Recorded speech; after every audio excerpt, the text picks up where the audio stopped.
खुल्छन् गुप्त कुरा विदेशतिरका, ढोका चियाएपछि के फल्दैन हुँदैन के 10वटा नङ्ग्रा खियाएपछि माटोको पनि चाहना छ नि यही, उद्योग धन्दा गर आमाको अनुहार चाउरिसक्यो फर्केर आऊ घर, आमाको अनुहार चाउरिसक्यो फर्केर आऊ घर। नमस्कार, म सुदेश सत्याल। गौरा द जेसीद्वारा आयोजित जेसी साँझमा यही चैत्र 27 गते म आफ्ना केही कविताहरूको साथमा झापा आउँदैछु।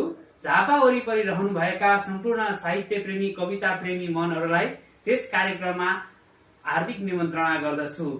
हामी त्यही कविता सुनेर रमाइलो गर्नेछौँ। हस्, धन्यवाद।